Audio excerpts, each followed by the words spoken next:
It was a revolution. 1957, the company Hamilton presented the first electric watch of the planet, and they wanted that everybody could understand at first glance that this is something special. The rest is history. Elvis saw it and understood at first glance that this is something very special and made it popular.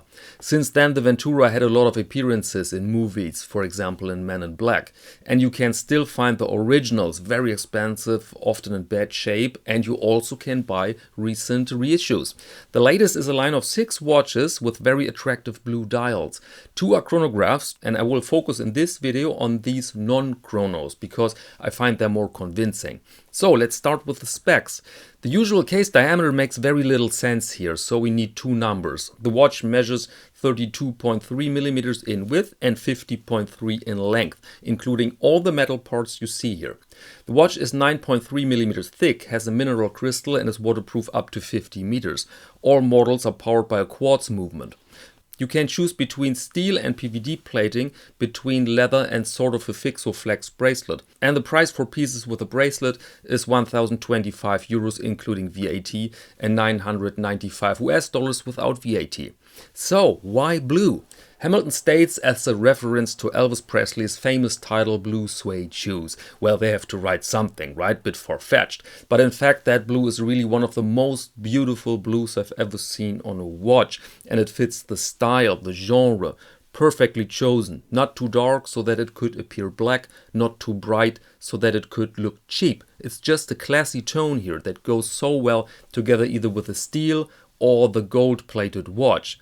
You may note there a fine radial brushing that serves as a nice canvas for the other elements, namely the indices and of course that zigzag between 3 and 9 presenting you the power source of the watch, a battery. Yes, this really is one of the few pieces where complaints about the quartz movement are not really well in place, because that battery here is one of the core elements of that concept.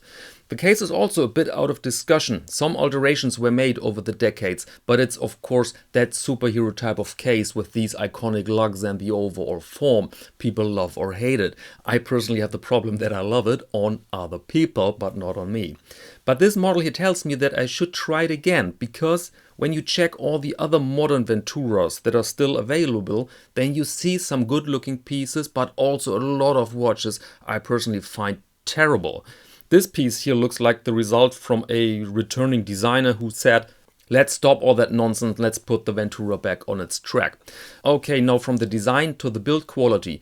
I handled a lot of Hamilton watches and I can inform you in one brief sentence about it, it's good. The quality is there, proven over decades, don't worry about it. Next question, strap or bracelet? That Fixoflex type of thing makes sense historically, so if you like it, go for it. I personally don't like it so much and I'm not a big fan of matching straps, but that's at the end taste. So design great, metal decent, therefore flawless watch? Unfortunately not. Some issues are there. Firstly, they did something that they often do and I don't get it. I just don't get it. You have there a very complex crystal, hard to replace by your local watchmaker. So if you think about your customer, you make it either unscratchable by using a sapphire or super easy to polish by using plexiglass. Here you have mineral glass, which is an odd choice. It's like using graphite for a knife blade. Next point is the price, pretty high for a quartz piece.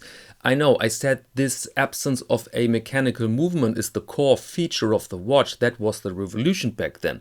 But here, in case of quartz, it's very affordable in production, not to say dead cheap. My estimation would be $6.99 for that type of watch. But after all, I personally see here something super fresh, which is great in case of a classic. That watch looks upright young, which is not easy to achieve for other guys built in 1957, right? So what do you think about this Hamilton move? Let me know in the comments, please. And now let's close this episode. Thank you very much for your attention and see you next Monday to Watch of the Week.